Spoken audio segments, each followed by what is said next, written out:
Hello everyone, welcome to my channel. আসলে অনেকদিন পর নিজে ভিডিও করলাম।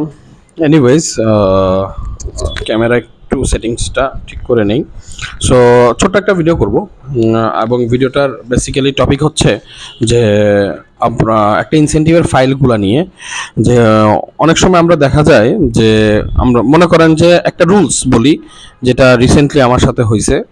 সেটা হচ্ছে, মনে করেন যে আমার জুন মাসে একটা পেমেন্ট আসছে।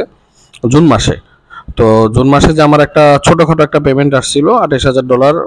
ওই জুন মাসে তো অনেক পেমেন্টই আসছে। একটা পেমেন্টের ডকুমেন্টারিজে যা আমি সমস্যা ফেস করছি সেটা হচ্ছে যে পেমেন্ট আসার পরে তো নর্মালি আমাদের কি করতে, আমরা ব্যাংকে তো শিপমেন্ট করার পরে আপনার ডুপ্লিকেট ব্যাংকে কিন্তু জমা দিতে হয়। মানে আপনি শিপমেন্ট করার পরে কাস্টম থেকে আপনাকে যে ডকুমেন্ট দিবে, জিআরবি মানে ইয়ার বিল, আপনার ইনভয়েস, আপনার বিল অফ এন্ট্রি এবং ইএক্সপি সহ একেবারে কাস্টম সিল করে সাইন করে আপনাকে দিবে। তো সেটা আপনার ব্যাংকে যখন জমা দিবেন, ব্যাংক অ্যাকনলেজ হইলো যে আপনার শিপমেন্ট গেছে এবং এত ডলারের শিপমেন্ট গেছে, এত কেজির শিপমেন্ট গেছে এবং ফ্রেট এইটা। তো ব্যাংক যখন জানতে পারে তখন ব্যাংকের রেকর্ডেড আপনি হয়ে গেলেন, এবং এটা আপনার জন্য ভালো, আপনার বিজনেসের জন্য ভালো। এবং শিপমেন্ট করার 14 দিনের মধ্যে নিয়ম হচ্ছে ডকুমেন্ট সাবমিট করা। এটাকে ব্যাংকিং ভাষায় ডুপ্লিকেট জমা দেওয়া বলে। এবং আরেকটা আছে ট্রিপ্লিকেট, মানে আপনার যখন টিটি আসবে, আপনি ধরেন $6,000 একটা শিপমেন্ট করছেন, এটা ডুপ্লিকেট যখন ব্যাংকে জমা দিবেন আপনার একটা ঘর খালি থাকবে, সেটা হচ্ছে ট্রিপ্লিকেট। মানে আপনার টিটি না আসা পর্যন্ত ট্রিপ্লিকেট ঘরটা পরিপূর্ণ হবে না, আপনি ব্যাংকের কাছে $6,000 এখনো দায়বদ্ধ আছেন। তো দেন আপনার কি করতে, আপনি যখন পেমেন্টটা নিয়ে আসবেন, আপনি পেমেন্টটা নিয়ে আসার পরে ওই ট্রিপ্লিকেট ঘরটা ফুলফিল হবে। ট্রিপ্লিকেট ঘরটা যখন ফুলফিল হয়ে যাবে, তার মানে আপনার $6,000 আপনি একটা ফাইল, ছোট হোক বড় হোক, ফাইল করতে পারবেন ব্যাংকে এখন। তো করতে যখন পারবেন, সো ওই ফাইলটা করার পরে, ফাইল করার জন্য কি কি লাগে, অনেকগুলো ইনফরমেশন লাগে। একটা ফাইলের মধ্যে অনেক কিছু থাকে, যেমন আমি একটু দেখে বলি। একটা ফাইলে ইনসেন্টিভ ক্লেম করার জন্য একটা ফাইলে সংযুক্তি থাকে commercial invoice, airway bill, freight certificate, packing list, TT copy মানে আপনার পেমেন্ট কপি, চুক্তিপত্র মানে contract paper, PRC, association certificate. তো অ্যাসোসিয়েশনে যাওয়ার আগেও এগুলো থাকে। তো এগুলা খুব নেসেসারি, এগুলো লাগবেই।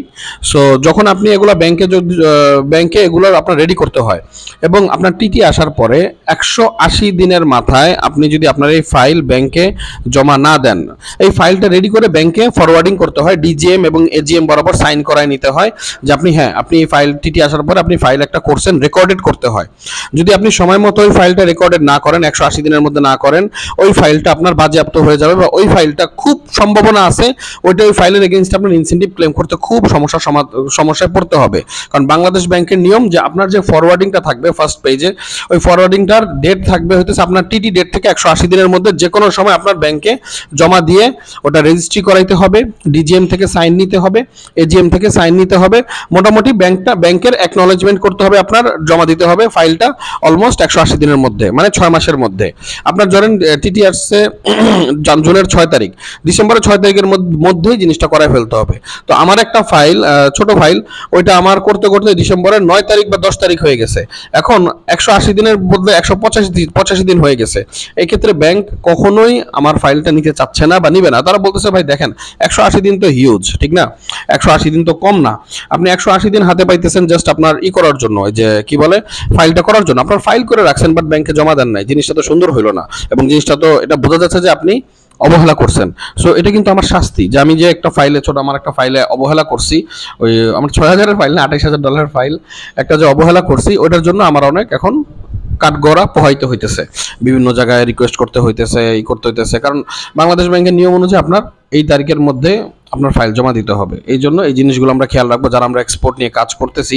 আমরা যে ফাইল করি, ফাইল করার ক্ষেত্রে খুবই সাবধানতা অবলম্বন করব, এবং ফাইল জমা দেওয়ার ক্ষেত্রে খুবই সাবধানতা অবলম্বন করব, যাতে আমাদের দ্বারা কোনো ভুল না হয়, এবং ব্যাংকের গাইডলাইন মেনে ফাইল জমা দিব, তাহলে সময় সময় আমরা ইনসেন্টিভ পেতে পারবো। পাবো। আর যদি ফাইল যদি ব্যাংকের গাইডলাইন অনুযায়ী জমা না দেই, এক্ষেত্রে সময় সময় আমরা ইনসেন্টিভ পাবো না।